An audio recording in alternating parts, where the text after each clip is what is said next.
and welcome to Auction Adventures. I'm Chris Dudley with Dudley's Auctions. We're here with another exciting show on antiques, collectibles, all the different things we run across, with different auctions, the people that we get to meet and enjoy. And today we have Roy back with us, and this time Roy has decided to share with us his model car infatuation.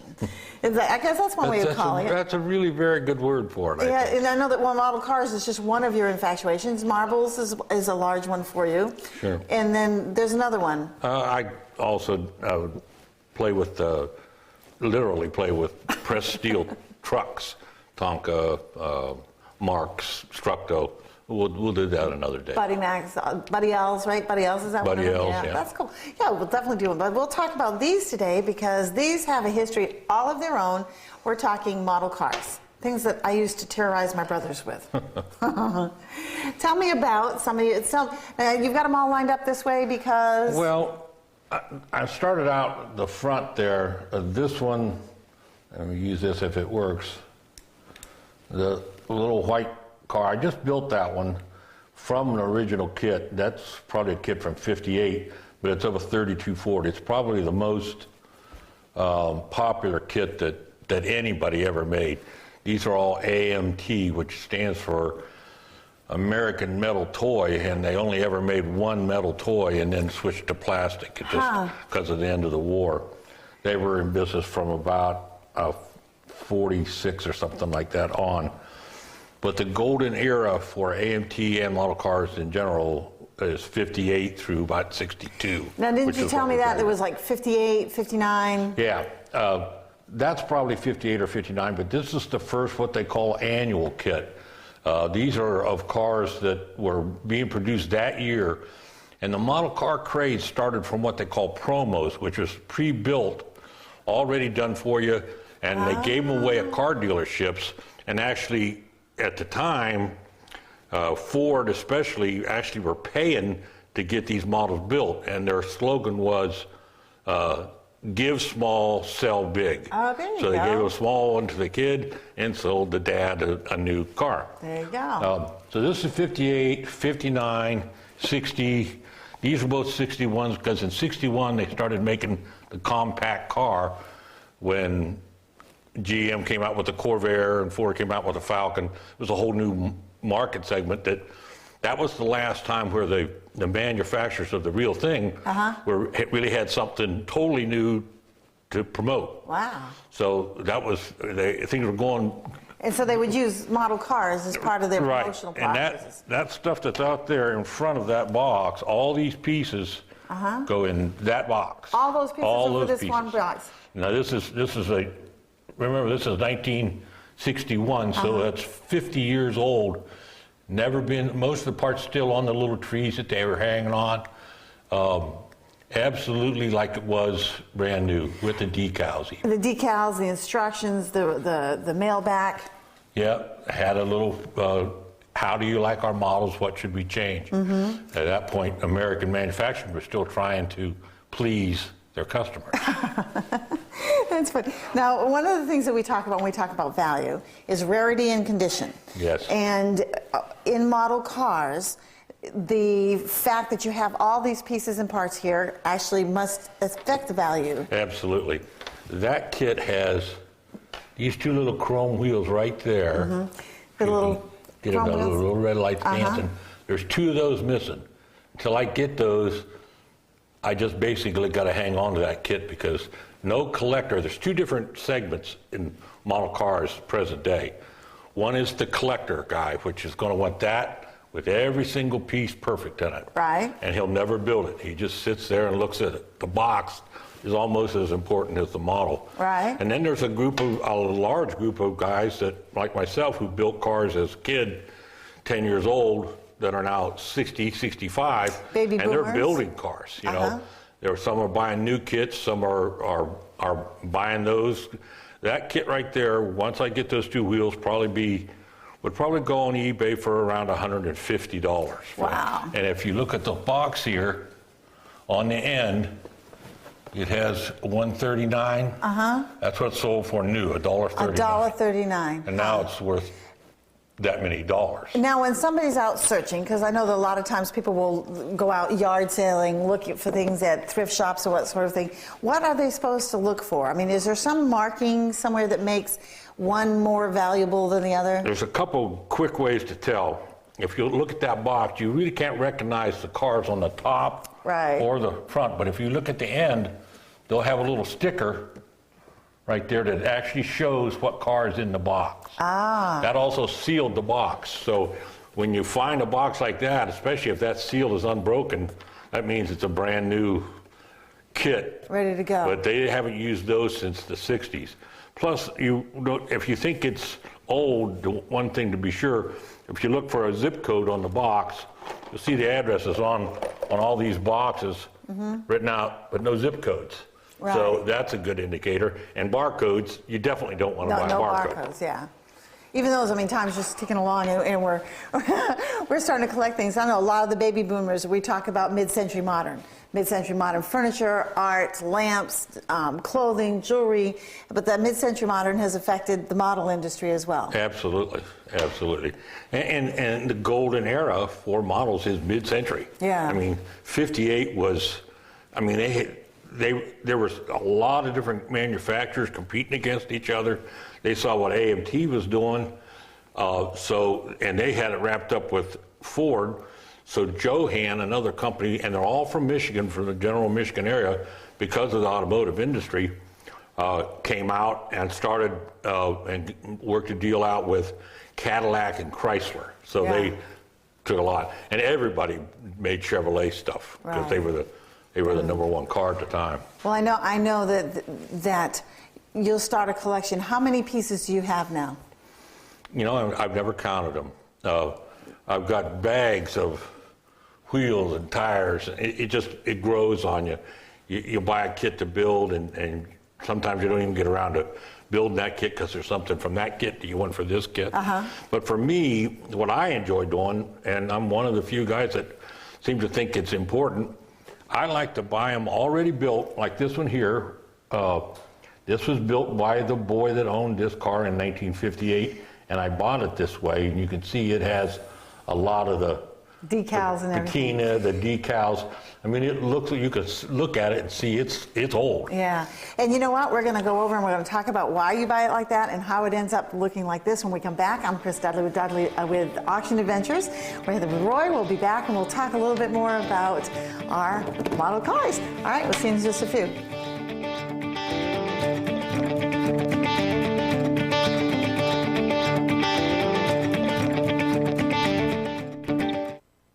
Hi, welcome back. Chris Dudley here, from Dudley's Auctions. There we go, Auction Adventures with Roy. We're talking about model cars. And when we last left, you were telling me about this one and the wonderful patina left from where the boy had built that car. And it's been sitting there. And I know when you were talking about it earlier, you said you have it just sitting proudly in your house so you can look at it. It's on my coffee table right in the middle. Yeah. And I think I'm just going to leave it like it is. I was going to restore it. But it's got so many neat little things that the boy that built it did. I just can't make myself change it. You know, when you talk about restoring it, it's like restoring antique cars, the people who are obsessed with them, who really like them. I know that you belong to a club. We'll talk about your club here in just a couple of minutes. But you started doing this one, right? Isn't that what you told me about this one? Well, yeah, this one here actually is the same kid owned this one that did that one. They call this the green box. That's a real important box. And of course, this is the turquoise box. And then this is a 1960. And when I bought this just a couple weeks ago, it was actually black, completely black with a dark blue interior. But you can buy solvents that will take the paint off and not hurt the plastic, which really aids in doing this. You used to have to do it by hand, but now they have stuff that works. So that one probably in a month from now will be a completely different vehicle. Now, when I look at this box, I see here, this looks like this is what was originally in all the pieces and parts. Right. And do you have all those pieces and parts? No. Usually when you buy those, you get a few of the pieces are left in the box. But kids, when they build them, they use those other pieces, the custom pieces, for something else. You know, very seldom do you get a complete kit that's already been built. You usually, like with this one, we got the instructions, and then there's a couple pieces inside. But mostly, you get just the car. Right. Now, we're talking about your club. You found a club in Ocala. Yeah, it's called FAST. I think it's... It's fun. Fast and fun. All these boys and their toys, It's about model cars, maybe model trucks and a few motorcycle guys. But I go there every Saturday. It's at Hobby Lobby in Ocala. And it doesn't cost you anything to go. You can learn all about these things. So if anybody that's out there wants to talk to anyone that has, they may have some cars that were in their attic, they might remember. Absolutely. Just grab them up and go find them. Roy will be at Hobby Lobby. Yeah. Please come on out if you have any old models. We'd love to take a look at them if nothing else. And you guys you get together and you chit chat, and it's like boys. Like when we did the marble show, these boys all get together, they get down on the ground, they start playing with their marbles, they talk about their shooters. It really transports you to being, well, I built model cars from about 9 through 13 or 14, but it really transports you back to your childhood days. Just even sitting at home working on them. Yeah. Like the little white one out front that I'm almost finished with it. There's some detailing work that I've got to do on it. That is an exact replica of one that I built, same paint job, same everything, when I was a kid. And I can't even put into words how enjoyable that was, all by myself, just me and my dog, sitting there building cars. I remember when my brothers, I'm the oldest of 5, there's 3 brothers, and if I needed to go get some paint, I'd go in their little model area and snag their paints. But that was like the worst sin you could possibly do. You do not mess with the boys' paints for his models. Yes, I had a nephew born when I was 11 years old, and he promptly, within 3 or 4 years, destroyed my model car collection. Kind of why I quit building model cars. But I never did strangle him. I thought about it. There you go. But just, it was, he was So now you get a chance to relive it. So Hobby Lobby every Saturday, which is it's at 10 o'clock on Saturday. And that's right on, is that on 200 in Ocala? Yeah, it's in towards town a little bit, off the interstate. Yeah. That's a lot of fun. So everybody can go there, bring in their things. Or if you can always call me at Dudley's Auctions, you want to get hold of Roy. I know we've got his number. We've been popping his phone number up there. If you have any cars you want to have a look at, or you're interested in just selling, he's always interested in purchasing them. So that's a good thing. So you've got this one stripped. We've talked about this one. Tell me some of the places that you sell these, and tell me some of the values of each one of these. That one there, I paid quite a bit for it. That's the one with the boy who done it that you really like. The boy built. Okay. That was about $100. This one I paid about $54, and probably with this one too. When you get into one that is complete, like that Falcon, and once I get the 2 extra wheels, they're $150, and I have models that will show after the break maybe that sell for $350 to $400 a piece. And I know that you got some history on some of the different model makers. I do have some history. This I find, it's such a different world now that we have the internet to figure out what we're doing and what we want to do. If the camera can get this is a car that was built, a custom car that was built around 1960, no famous car, and I almost thought it was part of my imagination. I thought maybe I could find that car on the internet.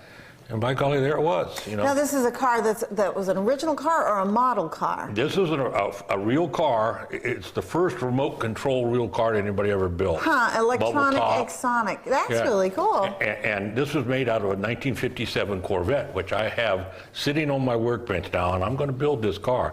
As a model? Yeah, and you could go back with all the popular cars of the 50s and 60s, the famous ones.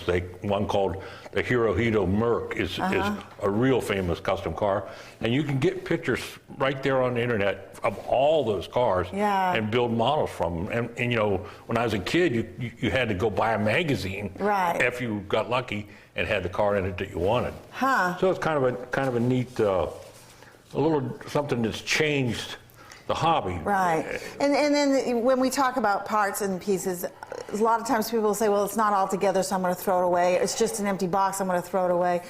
A lot of times the box with all the colors and the graphics, those will be, or somebody may have the box but not have the car. Absolutely. Somebody may have the car and not the box. So That's one of the reasons I didn't mind paying $100 for that Buick, because this is the rarest box of all. The 58. It's the only year they made this green box. And the artwork on some of these, literally you could frame it. It's and really speaking neat of stuff. framings, a lot of times we'll find old advertising, things that are kind of in that neck of the woods. We're going to take a break. We're going to pack all these up. We're going to bring some other pieces out. We'll share some more information with you. I'm Chris Dudley here with Roy Hayes. We'll see you in a little bit. This is Auction Adventures. Stay tuned. We're going to have fun.